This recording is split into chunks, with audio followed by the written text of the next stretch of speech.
Guys, आज हम बात करेंगे यूपीएससी एग्जाम में आपको ऑप्शनल कौन सा चूज करना है, यानी कौन सा ऑप्शनल आपको ज्यादा से ज्यादा मार्क्स दिला सकता है और आपको टॉपर लिस्ट में लेकर आ सकता है। सबसे बड़ा कंफ्यूजन यही होता है कि कौन सा ऑप्शनल चूज करे, क्योंकि कोई हिंदी साहित्य अच्छा बताता है तो कोई ऑप्शनल सोशियोलॉजी बताता है, कोई एंथ्रोपोलॉजी, कोई फिजियोलॉजी। हर किसी का अपना अलग ऑप्शनल होता है, अलग इंटरेस्ट होता है। और ऑप्शनल, एथिक्स एंड एसे, ये तीन पेपर ही ऐसे हैं जो आपकी रैंक को डिफाइन करते हैं कि आपकी रैंक कौन सी आएगी। तो चलिए आज हम लोग क्लियर करते हैं इसी टॉपिक पर कि आपको ऑप्शनल कैसे चूज करना है, क्या क्या चीजों का आपको ध्यान रखना है, कौन से पॉइंट्स आपको ऐसे ध्यान में रखने हैं जिसके बाद आप अपना ऑप्शनल बड़ी ही आसानी से चूज कर सकते हो। तो सबसे पहले आप एक कॉपी पेन लेकर बैठ जाइए और जो भी मैं आपको बताऊं उसको आपको नोट डाउन करना है और फिर अपने अंदर झांकना है कि इसमें आप कहां पे फिट बैठते हो और कौन से ऑप्शनल को आप ले सकते हो। पीएससी के लिए ऑप्शनल पेपर का चुनाव करना काफी महत्वपूर्ण इसलिए हो जाता है क्योंकि यही आपके अंक डिसाइड करता है, आपकी रैंक डिसाइड करता है। तो चलिए बात करते हैं उन पॉइंट्स पर जिन्हें ध्यान में रखकर आपको अपना ऑप्शनल चूज करना होगा। सबसे पहला पॉइंट आता है आपकी रुचि, यानी आपका इंटरेस्ट किस चीज में है। अब मान लीजिए आपने हिंदी साहित्य ले लिया और आपको काव्य, गद्य, इस टाइप की चीजें अच्छी नहीं लगती। जब मैं अपना बताऊं, जब मैंने 12th में और 11th में जो नॉर्मल एक बुक होती है काव्यांजलि, गदावली शायद कुछ ऐसा नाम, और एक काव्यांजलि, तो मेरे को वो भी पसंद नहीं थी। तो मैंने खुद ही डिसाइड किया, जब मैंने वहां पे उस टाइम पीरियड पे हम वैसे भी बच्चे ही होते हैं, तब मैंने ये पसंद नहीं किया तो अब क्या ही पसंद आएगा। तो इसीलिए मैंने हिंदी साहित्य को चूज नहीं किया। तो सेम ऐसे ही आपको ध्यान रखना है, अगर आपका सोशियोलॉजी में इंटरेस्ट ही नहीं है, दुनियादारी को जानने का आपका शौक ही नहीं है, तो आप सोशियोलॉजी बिल्कुल मत लेना। तो सबसे पहले तो आपको ये देखना है कि आपका इंटरेस्ट किस चीज में है, यानी आपको मैथ के क्वेश्चन निकालने में क्या मजा आता है, आपको क्या सोशियोलॉजी पढ़ने में मजा आता है या आपको बायोलॉजी पढ़ने में मजा आता है। जिस टॉपिक को आपको पढ़ने में मजा आता है निश्चित ही वो आपके लिए सही हो सकता है। तो फर्स्ट नंबर का पॉइंट आपका यही होता है, आपको जो इंटरेस्ट होता है। और आपको ये नोट डाउन कैसे करना है, आप लिखिए माय इंटरेस्ट, आगे जाके कॉलम करके आप उसका नाम लिख दीजिए। लास्ट में जाके सबसे ज्यादा जो टॉपिक आपके जो होंगे, जो पॉइंट जो सिलेबस में, उसी को आप फिर चूज करना। नंबर का आता है आपकी एक पृष्ठभूमि, यानी आपका जो बैकग्राउंड है। अब मान लीजिए आपने पूरी की पूरी साइंस पढ़ी है, हमेशा ही आपने साइंस पढ़ी है, और अब जाके आप हिस्ट्री लेते हैं तो थोड़ा सा टफ तो होगा। बट यहाँ पे ये बिल्कुल नहीं है कि आप ले नहीं सकते, आप चाहे तो आप ले सकते हो। क्योंकि जैसे मेरा केमिस्ट्री था, मैंने साइंस से की है पढ़ाई पूरी की पूरी, मेरा पूरा बैकग्राउंड साइंस का रहा है, बट मैंने यहाँ पे आके ऑप्शनल अपना सोशियोलॉजी लिया है।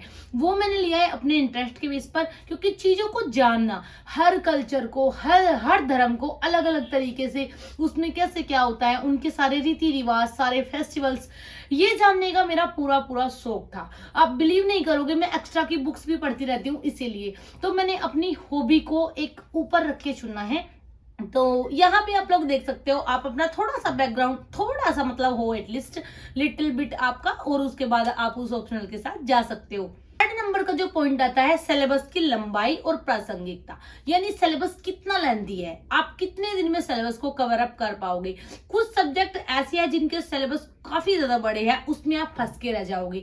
जैसे कुछ लोग आईआर ले लेते हैं।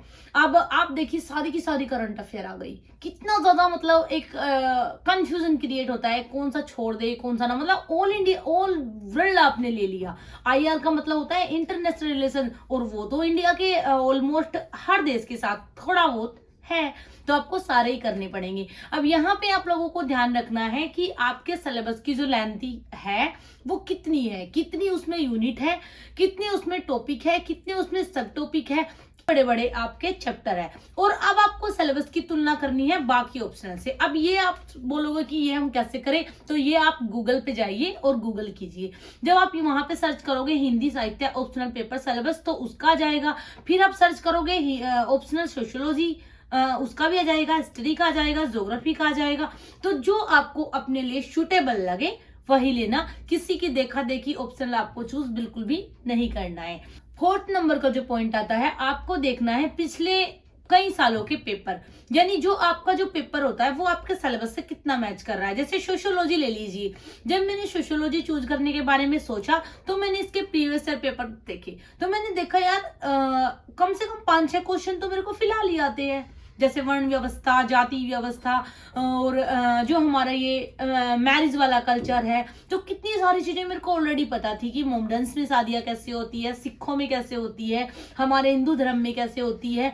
तो ये सब चीजें मेरे को लगा कि कहीं ना कहीं रिलेट है। आधे से ज्यादा सिलेबस, ऑलमोस्ट मेरा 70% सिलेबस ऑलरेडी कवर्ड था, मेरी खुद की रिसर्च से, खुद के एनालाइज से, और खुद की मेरी एक्स्ट्रा बुक्स पढ़ने की हैबिट्स है उनकी वजह से। तो यहाँ पे आपको पिछले कई सालों के पेपर्स भी आपको चेकआउट करने हैं कि कुछ हाथ पल्ले आपके लग रहा है या नहीं। ऐसा तो नहीं है कि सब आपको क्वेश्चन ही समझ में नहीं आ रहे हैं, तो थोड़ा सा आपको 5-10% पता होना चाहिए।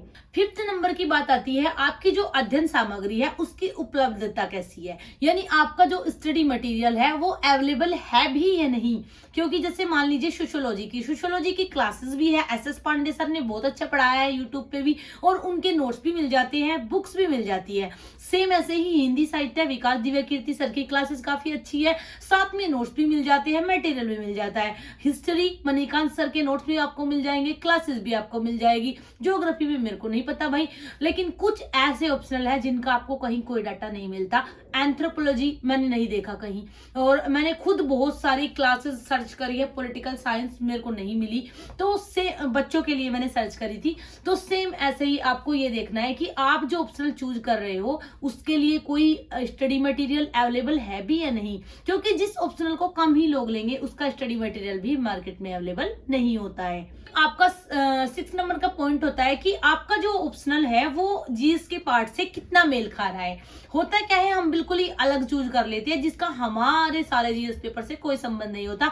For example physics, chemistry, mathematics, और मैंने इनको इसीलिए नहीं लिया था क्योंकि अगर मैं केमिस्ट्री लेती हूँ तो लिटिल बिट 5% वो आता है किसमें, प्री में, और वो भी बिल्कुल 6th 7th 8th लेवल का। तो और जो हमें ऑप्शन के लिए पढ़ना होता है ना वो पोस्ट ग्रेजुएशन लेवल का होता है, तो इसीलिए मैंने नहीं लिया था। तो ऐसे ही आपको ये देखना है कि ये आपके जीएस से कितना मैच हो रहा है, यानी इसको कवर करते करते आपका एक जीएस का पेपर हो जाएगा। अब जैसे मैंने सोशियोलॉजी लिया, उसमें भारतीय समाज कवर अप हो गया, सामाजिक न्याय कवर अप हो गया, काफी सारे टॉपिक्स हिस्ट्री के भी हो जाते हैं। सेम ऐसे ही अगर आप हिस्ट्री ज्योग्राफी चूज करते हैं तो आपका एक जीएस का पार्ट तो ऑप्शनल के साथ ही कवर हो जाता है, अलग से आपको करना ही नहीं होता। तो यहाँ पे आपको थोड़ा सा ये भी देख लेना है। 7th नंबर का जो पॉइंट होता है वो होता है समय, यानी आपके पास टाइम पीरियड कितना है। अगर आप हिंदी साहित्य ले लीजिए, काफी सारी क्लासेज होती है, काफी बड़ा सिलेबस है। ज्योग्राफी ले लीजिए, काफी सारी क्लासेज और काफी बड़े नोट्स होंगे। तो आपको ये देखना है कि आपके पास कितना समय है, यानी आप कितने। अब जैसे मैं सोशियोलॉजी बताऊं, इसमें फर्स्ट पेपर में 10 यूनिट्स है और काफी ज्यादा सिंपल है, जिसमें से 7-8 ऐसे ही हो जाती है, चलते फिरते घूमते फिरते। आपको लगेगा दीदी फेंक रही है, बट मैं सच्ची में बताऊं आपको, काफी सारी क्लासेस मैंने SS पांडे सर की खाना बनाते हुए, घर का काम करते हुए करी है, और वो आज भी जो उन्होंने उसमें बोला वो आज भी मेरे माइंड में है, जिसको अगर एग्जाम में आता है तो मैं हूबहू लिख सकती हूँ। तो इसमें आप ये चीज देख सकते हो कि आपके पास समय कितना है, आप कौन से सिलेबस को कवर अप कर सकते हो, किस ऑप्शनल सब्जेक्ट के सिलेबस को आप कितनी जल्दी कर सकते हो। अब यहाँ पे एक आता है आपको फीडबैक लेना है, यानी जिन लोगों ने ऑप्शनल वो लिया है उनसे सलाह लीजिए। अब मान लीजिए किसी ने ज्योग्राफी लिया है और उसको 3-4 साल हो चुके हैं तैयारी करते हुए, क्योंकि यूपीएससी कोई ऐसा नहीं है कि एक दिन का खेल है। तो यहाँ पे आपको जिसने लिया है उससे आपको उसके बारे में डिस्कस करना है, उसको उसकी कमियां और खूबियां दोनों पता होती है कि आप उसमें कितना अच्छा कर रहे हो, कितना अच्छा नहीं कर रहे हो। मैं अपना बताऊं, ऑप्शनल पेपर की वजह से मेरा सिलेक्शन आज तक ऐसा नहीं है कि रहा हो। ऑप्शनल पेपर में मेरे सबसे अच्छे मार्क्स आए हैं, तो इसीलिए मैंने इसको आज तक स्किप नहीं किया है, आज तक मेरा वही ऑप्शनल है। तो सेम ऐसे ही आपको करना है, जिसने भी वो ऑप्शनल पेपर लिया हो उससे थोड़ा डिस्कस कीजिए, फीडबैक लीजिए, एंड देन आप डिसाइड कीजिए। एक आपका होता है, कुछ ऐसे ऑप्शनल है जिनको आप ले सकते हो। मैं आपको बताऊं, यहाँ पे 8 ऐसे ऑप्शनल पेपर है जिनको आप ले सकते हो, और लास्ट में मैं आपको एक ऐसा पॉइंट बताऊंगी जिसके बाद में आप ऑप्शनल पेपर बिल्कुल निश्चित ही अभी इस वीडियो को देखते हुए ही आप चूज कर लोगे, आपको कोई डाउट नहीं रहेगा। बट उससे पहले मैं आपको बताऊं जो आप ले सकते हो: sociology, geography, history, political science, psychology, economics. Psychology भी एक अच्छा सब्जेक्ट होता है, क्योंकि मेरे को नहीं लगता कि इसमें किसी को इंटरेस्ट ना आए, इंटरेस्ट आता है। ह्यूमन माइंड एक नेचर होता है ना दूसरों को समझने का, तो साइकोलॉजी किसी की भी समझना। मैं अगर सोशियोलॉजी नहीं लेती तो मैं साइकोलॉजी ही लेती। और यहाँ पे आपको मैं एक चीज बताऊं सबसे लास्ट में, दूसरों की पसंद देखकर आपको अपना ऑप्शनल चूज नहीं करना है। यानी कोई और वो ले रहा है, अरे मेरे फ्रेंड ने वो लिया है तो मेरे को उसके नोट्स मिल जाएंगे, ऐसा आप बिल्कुल मत सोचना। आपको अपने इंटरेस्ट के, अपने इन पॉइंट्स को ध्यान रख के ही लेना है। अपनी कौशल और अपनी अक्षमता को ध्यान में रखकर ही आपको अपना ऑप्शनल पेपर लेना है। और लास्ट में आप खुद पर भरोसा रखिए, मेहनत करते रहिए, क्योंकि भगवत गीता में लिखा है कर्म कीजिए, फल की चिंता मत कीजिए। इच्छा कीजिए बट चिंता मत बनाइए इसको। एंड इसी के साथ आप सभी को thanks for watching, keep supporting, keep loving and now bye.